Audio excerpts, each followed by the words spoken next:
Good day, everyone. I'm here with Dr. Mrs. Olufunke Adetuberu. Good afternoon. How are you, ma'am? Good afternoon. Thank you for having me on the show. Thank you so much. You're welcome, ma'am. So we have some questions for you. Hope you are ready for us. Yes, loaded and ready. Thank you. Okay. First question. So what inspired you to begin advocating for healing from trauma and abuse in your ministry? When it comes to advocating, actually it's a movement. It's not an advocation. It's a movement. People don't understand that they are tripartite. You have a spirit, you have a soul, you live in a body. That body is where you exhale. That's where you wear your clothes and everything. That's why you get angry, is in your body. But your soul is a seat of pain. It's a seat of education, information. I'm a doctor, I'm a lawyer, I'm a banker, I'm a whatever vocation you have chosen. It sits in your soul. Now the pain, the things they did to you, the rape, the molestation, the abuse, whatever happens to you growing up sits in your soul. I'm sure you know that doctors know that smokers are liable to die young, and some of them still smokes like chimney. Meaning that you can be a doctor and be a drunkard. You can be a doctor and be a smoker. You can be a doctor and be a lesbian. You can be a doctor and be homosexual. Everything sits in the soul. Now the church concentrates spirit. Paul said to Christians in 1 Thessalonians 5:23, he said, I pray that your spirit, your soul, and your body be preserved blameless unto the coming of the Lord. Confirm the fact that we are tripartite being. We have a spirit, we have a soul, we live in a body. It means that you have to preserve your spirit, you have to preserve your soul, you have to preserve your body unto the coming of the Lord. That tells you clearly that Paul knew that when you are born again, your spirit is born again, your soul is not born again, your body is not born again. The only part of you that gets ignited, that gets saved, is your spirit. Whatever it is that you are bringing, the rape, the molestation, the verbal abuse, the emotional abuse, the physical abuse, any form of trauma or whatever it is, sits in your soul. Oh, I'm a doctor, I'm a lawyer, I'm a banker, I'm a professional, sits in your soul. I've seen people that went to the medical school just to make a point, to reply the pain of somebody said you can't make it. Your father is this, that. You are the least of all the children. You are a dullard, you are something. And they are dancing to the music. They don't even know it's playing the rhythm. They are just replying the voice of their pain that is inflicted in their soul. I said the other time, I have doctors that smoked. At the back of each cigarette carton or pack is written, smokers are liable to die young. They even they drew a lung that has been eaten up by cancer and they smoke. I've seen doctors that sleep with their patients right on the surgery table. I see a lot of things in this profession. So the point is, until you are restored in your soul. Now look at this.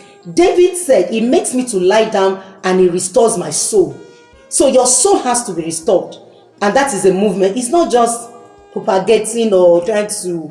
I'm creating an awareness. I'm telling the world, especially church people, when people get born again, their soul is not born again. Their spirit is born again. Be transformed by the renewing of your mind. We can also say soul is the mind, but it's deeper than the mind. The mind is a place where you just think, I don't want to eat now. I'm angry right now. But the soul is when you react, you act, you behave, you talk. You just come up like you are wild, or you shut down, depending on what has happened to you. Depending on the soul pain that is inflicted in your soul, you are just wondering, why do I get angry? Why am I not just normal? Why is it that I can't show my face? Why is it that I have to make sure that any man that I see, I'll punish them, I will show them? These are reactions that comes after pain has been inflicted in your soul. So what I'm saying is very simple. When it comes to the issue of dealing with baggages, some people have 10 tons of cement. Some people have a bag of cement. How fast can you run with a bag of cement?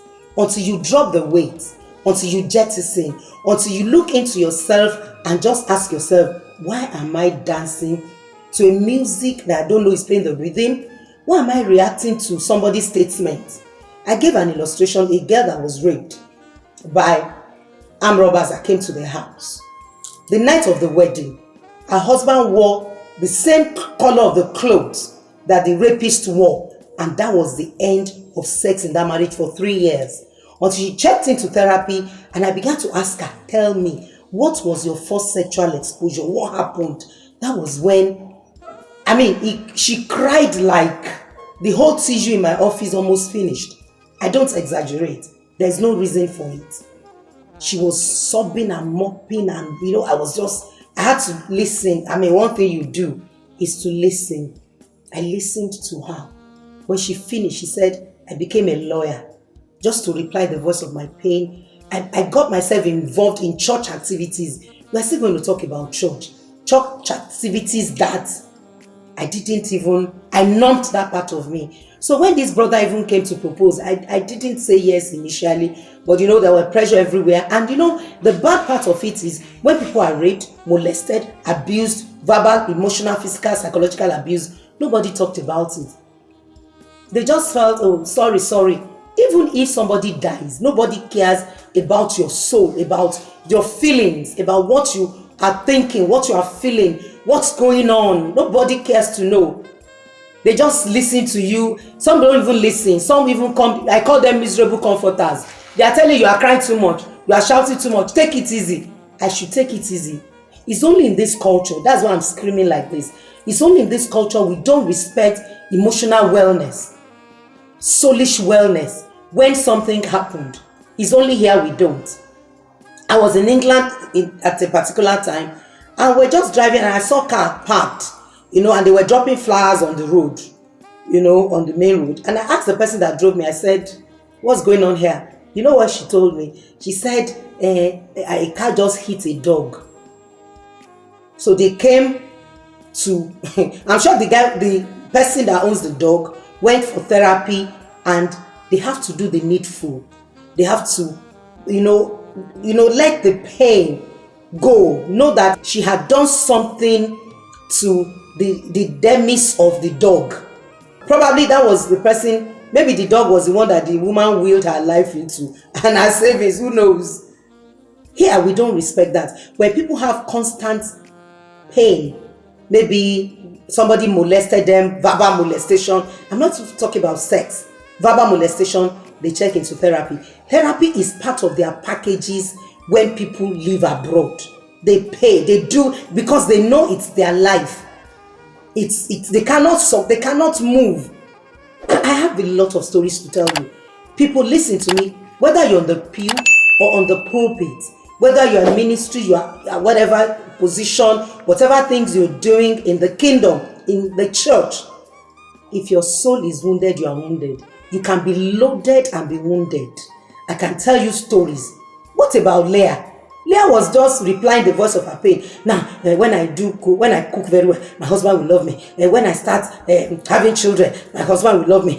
When I have boys, my husband will love me. There was no love. How can a man, look at it, a man proposed to a lady, wanted her for 7 years. The night of the wedding, the father-in-law took the junior one to go on, or the senior one to go and marry the man. And the man slept with that girl. I tell women, hear me, I don't know who is hearing me here, but listen, a man can have sex with you without loving you. Just understand that. Probably that's another topic. But the point is, she gave herself in. The father has told her, you are ugly, you are not beautiful, who will marry you? Marry just anybody. And that was how she consented to a man who never loved her. Now look at the trauma. For the man said, this is what I want. I want your sister. I want Rachel, not you. He was ready to go another 7 years. 7 solid years. So what was going on in the soul, in the mind, in the emotions of Leah? We are talking about soulish struggle here. What was happening? She was just there. She would cry. She would be on her own. She would be ashamed. She won't go out. No wonder. Even in marriage, she was still, after she started having children, she was still replying the voice of her pain in delivery, bringing children to the world that is not necessary. You know how many of us give birth to things that are not necessary because of pain? You give birth to overdressing, over makeup, overacting, over shopping, overeating, addiction, just dancing to a music that she does not know is playing the rhythm. Until finally she said, well, let me just name him Judah. The only thing that was relevant in the life of Leah was Judah. Scepter will not depart from Judah until Shiloh comes. Imagine, look at the way. Actually, Dinah was not supposed to be born. You know what to give birth to in your pain? She was not supposed to be born. All that girl came to the world to do was to be raped and molested. Sad news, because somebody is not healed soulishly. People should start giving attention to their soulish life, to their emotional life. And of course, when you are healthy emotionally, your spiritual life will be beautiful. The fragrance, the perfume of your life, people will smell character. You are looking at some girls, this one does not have manners. She's very rude. She's very nasty. Look beyond the mask. Thank you for taking that question.